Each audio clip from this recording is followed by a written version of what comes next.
everyone, Sonja here, and you're watching Pouring with Sonja. And you don't normally get to see me because my channel's all about the painting, but I thought I'd say hi. Hi, everyone.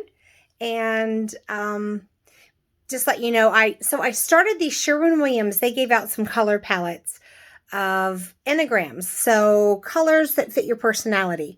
And there's 9 of them. I did 7 and then I got sidetracked and I never finished the last 2. So I'm going to finish the last 2. Today we're going to be doing the Enneagram of number 8. And let me just read real quick what these colors are. So there's a red-violet color in this one, and that is highly energetic and over the top. Okay, I think I might know someone like that. The black that's going to be in it is a risk taker who commands attention. And then the gray takes initiative to make things happen. So I thought I would try this one today by putting it on a black pillow. I've done all the others on a white pillow. And I'm doing that out of necessity because my record has a red label. And whenever you have a red label, that red will really soak through and come up. And if you have like white or any light color, it's going to color as it dries. That red dye is going to seep up into your paint. So I'm doing black today for that. And let's see how it happens. So stay tuned. We're going to get started. Okay, hi everyone. This is what you normally see, my hand waving. So here I am. We're going to do the Sherwin Williams color palette number 8. And the colors I have mixed up are just a plain old carbon black. These are all Joe Sonja paints. A nice mid-value gray. Oh, let me put on my glasses. That might help. For us over 50 years. Over 50. And then the eyes go bad. And then I have some pearl white. I thought instead of just plain white, I know that the Enneagram is for just plain bright white, but I thought I'd do some pearl. Now, there's a kind of a red violet and a teal color. And so what I did for those colors is I mixed some transparent magenta with purple madder to come up with this. Transparent magenta is too bright, but purple madder's too dark. So I added them together. And for the teal, I took their aqua with a little bit of the Prussian blue hue and created this nice, deep, rich color there. So those are the colors we're going to use. And I'm going to use a white cell activator. Bear with me here a second. I'm just going to get these paints out of the way. There we go. Good. Oops, I didn't quite get them all. There we go. Okay. So I have my little Revlon hot air tool to blow the bloom around. I like that when I'm doing something bigger than a tile. You'd think, oh, she's got plenty of hot air. But let's see, what am I going to do here? I think maybe white, gray. Maybe I'll just even do it white, gray, black, red, violet, and the blue, and then a white cell activator on top. Okay, so I've shook up. This is my Sherwin Williams Color to Go sample. I just go to the store and I either get the white or I have them tint it black when I use the black pill. So this is, they tinted it black for me. I'm going to put a decent amount down here. Like so. I like kind of a lot of pillow for these. I don't really do blooms so much as like where it's the pretty petals. I'm not very good at blowing out those shapes, but I do put down kind of a lot of paint so that the colors disperse everywhere. They go all the way over. There's not a lot of negative space when I do these. I like for it to be about 1 inch from the edge of my things when I'm going to tilt or spin. Oh, I should, it's too late to spin this, isn't it? Wait, pause. I'm going to spin it. So hold on. I will be right back. Okay, I'm back. I went and got my little doggy pool, the collapsible doggy pool, portable one, and my little Lazy Susan. I put a little piece of tape in the middle. And now I'm going to add my record that has my black pillow already on it. I just put that little tape in the middle to keep it from spinning off into space. Now let's continue. Let me make sure that this is actually recording. I think it is. So, and also, let's just check that glare real quick. Okay, better. So, now let's pour this out. Good grief. Okay, we're going to put out some white first. And this is that pearl white.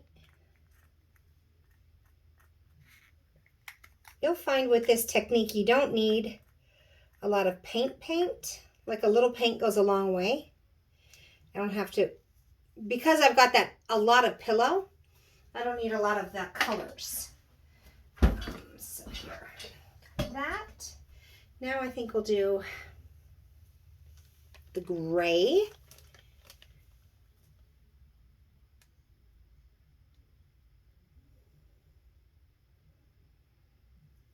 Okay. Oh, I should show you the consistency too.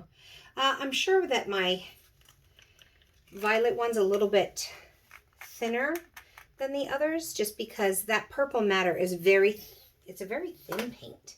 So let's see. Here is the blue that I mixed up. Let me see. So it drips off pretty easy, but there's a nice little mound, and I think you can see that there. This one's going to come off a little bit faster. It does. I like to try and keep them, about the same consistency when I'm doing this. But sometimes that purple matter is one of my favorite colors, but it's thinner than some of the others. All right, now we have that black thrown in there for a little bit of drama. Okay.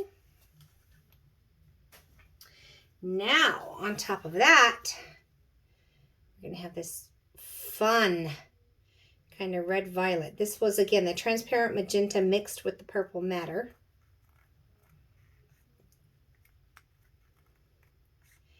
I think that's the energetic color. I see that.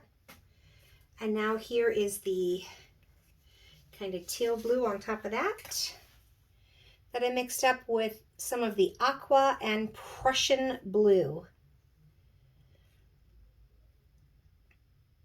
I always make sure before I get started also that I have a nice area all set up for it to dry so that it can dry on a level surface, because your blooms, they're going to continue to move because there's paint underneath and you don't want them sliding off, right? I like all your paints, really. This looks like it's, so this area is not exactly level, the area where I paint, but the area I dry is 100% level. Okay, and then here's my white cell activator. It's plenty, probably a little much, but that's okay. Let's see what we get with this combination. So again, here's my, oops, I dropped it, my Revlon tool.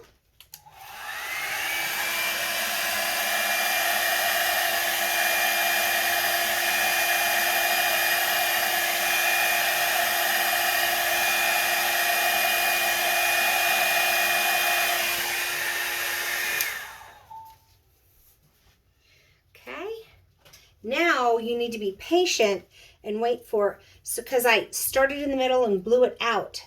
You can see, you probably can't see, but I can see there's like an indent in the middle. Okay, and it's really important for this technique that you allow that paint time to kind of suck back up underneath so that it all kind of moves together, because that'll give you nice pleasing results. Instead of like if the middle was still indented and I started tilting, the middle would stick. This would all move, but then when I moved it back, because the middle's not moving, they would roll on top of each other and the cells would crush one another. So whenever possible, and you can test it by just looking. Like I'm tilting here and I don't see the middle moving. I just see the edges moving. So that lets me know that it's not quite ready. See how those petals are kind of moving, but the middle's not? So I'm going to wait a little bit. I know that's kind of boring for you, but it's an important step, just having a little bit of patience. So, wait. You can try and nudge it a little. I see part of the middle starting to move a little bit now. Well, it's already almost out to the edge and I haven't even spun it. I got a little bit much. Oh, it's all starting to move now. I can see the middle starting to loosen up. All right, so big spin coming.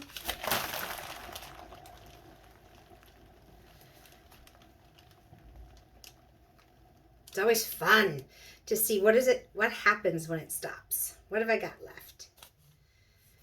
Got kind of a weird shape there. Well, that is pretty energetic and fun though. I think I might just want to stop there. I certainly have plenty of paint to keep going if I want to. I like how I got a little bit of like rose colored here from where the black and the pink mixed together. And I think if I keep spinning, I might get more of that come out. But I kind of like the colors that it made there. And so I think I want to stop because if I spin more, I might spin it off the edge.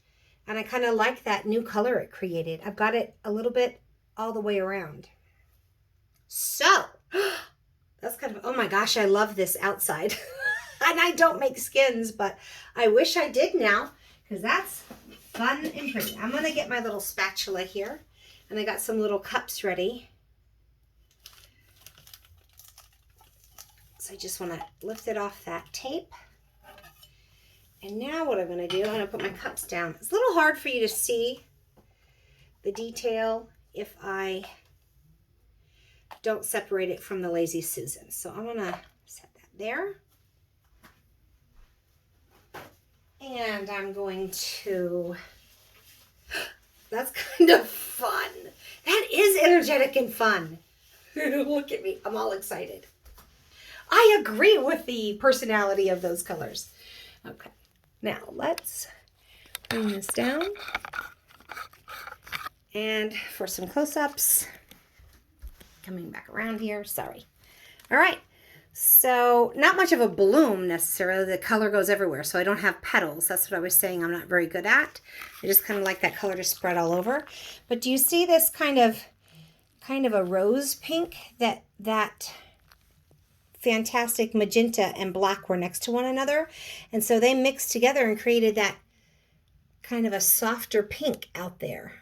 And I was afraid if I kept spinning, one of two things could happen. I would spin all of that off or more might come up. But I think the predominant colors in this one are white, black, gray, and the aqua and I don't know, red, violet. So I want those to be primary. And look at the fun. Oh my gosh, even that's fun. I do love a good blue and white interaction on that. It's like a lightning. So I like that one. I'm pretty happy with that result. Just one spin. I'll tell you what, there is still a lot of paint on this one. And so I do have to be careful. I'm glad I didn't spin two because I can see a little bit of a ripple here, which makes me think there's something stuck in the paint that wasn't moving. And so that cell those might have gotten ruined. I don't know. I'm pretty happy with that result. I just stop right there. What was I saying? I don't know. I got all scatterbrained.